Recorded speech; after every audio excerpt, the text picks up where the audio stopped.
En même temps c'est une surprise. Pourquoi? Parce que pour ñi yaakaaroon ni on va vers une rupture radicale, ça n'en prend pas le chemin. Pour yow c'est voilà, on est dans une continuité. On va être parce que lii indicateur la. Le nom du Premier ministre indique aussi direction bi nga xam ne moom la ñu jël. Je disais au préalable muy ban la continuité. Dans les politiques parce que c'est même cohérent parce que Macky Sall ne sortira pas de son PSE. Souleymane, pour rester dans le prolongement de ce qu'on disait hier xam nga def nañ fi débat entre un gouvernement les technocrates les politiques finalement Amadou Ba fu nu koy il est les deux wala am na fu mu gën a nekk. Alors boo déglu portrait bi. il dafa nekk lu mu doon d'abord inspecteur principal des impôts économiste ministre ak li mu nekk li yëpp avant ñu koy proposer peut-être pas ministre mais en tout cas def na carrière am avant ñu koy proposer mu intégrer APR. Donc c'est l'un ou l'autre chemin. In fine au Sénégal boo nekkee ci gouvernement bu nekkee da nga dugg ndax sa expertise di nga mujjee nekk politicien bu nekkee politicien nga en général day fekk aussi nga am domaine d'expertise bu tax ñu jël la dugal la ci gouvernement bi.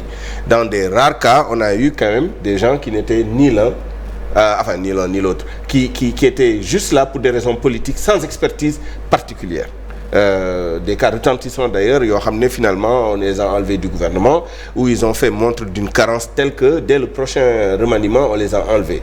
Je veux pas revenir sur des histoires yoo xam ne bon ça a fait tache d'huile. Ce que je veux dire c'est que pour man c'est pas l'homme politique, il a été nommé sur la liste nationale mais on ne peut pas oublier que Amadou Ba n'a jamais gagné dans son fief des Parcelles Assainies. Donc ce n'est certainement pas une sanction politique positive pour le récompenser d'une victoire éclatante, soit dans son fief, il est nommé sur la liste proportionnelle, il est élu sur la liste proportionnelle, autant que d'autres l'ont été, etc. Donc de ce point de vue-là, on ne peut pas considérer que c'est une onction, disons, politique d'une personnalité, etc. Mais il n'échappe à personne que ni Amadou Ba, depuis quelques mois. N'empêche, ça reste un poids lourd quand même de l'APR. Enfin, oui, bien naturellement, mais un poids lourd de l'APR du fait du chef de l'APR. En l'occurrence, le président Macky Sall.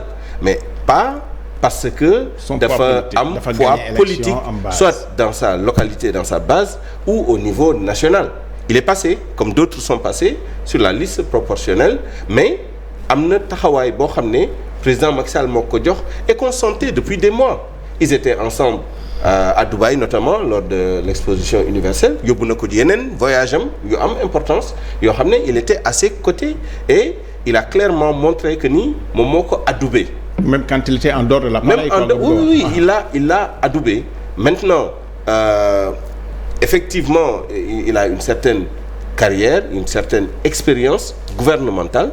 Xëj na moom mooy profil bi nga xam ne moom le président yaakaar ni. Et du point de vue d'ailleurs de la continuité. Je rappelle, je disais tout à l'heure que Macky Sall est dans sa logique du PSE, du PAP 2A. Et aujourd'hui, il a besoin de quelqu'un qui continue dans cette logique, qui connaît très bien le gouvernement, ku xam ay politique am, ku xam ay convictions am, et qui est à même au sein du gouvernement de faire les arbitrages. Et ça c'est très important. Quoi qu'il en soit bu nekkoon keneen ne tamit dinañ wax leneen mais puisque moom la pour moi l'indication que ça donne c'est que pour ceux qui pensaient que dinañ am une rupture vraiment radicale cette rupture radicale reste à confirmer. Rapidement, est-ce que ça répond à la question agitée hier bi nit ñi doon gën a xaar ça donne une indication sur 2024 ou pas? C'est à voir, c'est à voir. Est-ce que comme dans le portrait dauphin ou plutôt quelqu'un qui va aller au combat pour le chef? La succession, la dévolution du pouvoir ne se passe pas aussi facilement que les gens le pensent. Pour ceux qui croient que Dauphina dina am de ce point de vue-là, ça m'étonnerait. Mais je souligne une chose.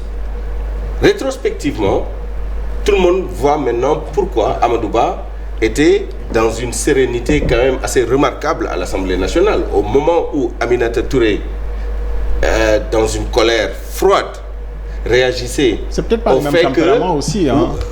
Oui, mais je pense que Amadou Ba savait certainement à ce moment-là que quelque chose l'attendait par ailleurs.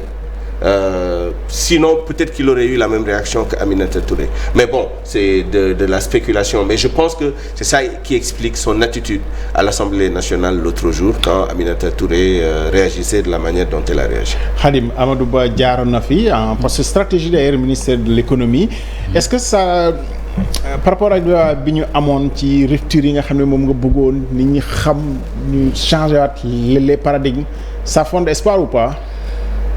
C'est un intellectuel, c'est un haut fonctionnaire parce que le problème de président Macky Sall xam naa ni avant même avec le peuple, c'est avec les hauts fonctionnaires parce que président il y avait trop de politique dans la chose, donc day dem ba à un moment donné indiwaat haut fonctionnaire xëy na dina ko linkewaat ak quelque part sénégalais yi surtout dans l'administration parce que dans l'administration léegi il y a trop de politique, beaucoup de postes yoo xam ne dafa stratégique dañ koy politiser. Je pense que loolu dina metti day dem ba dans certains services dañ naan bon jarul ngay sonal sa bopp les gens ñi gën a incapable ñoo dem defi politique ñëw jiite ñu.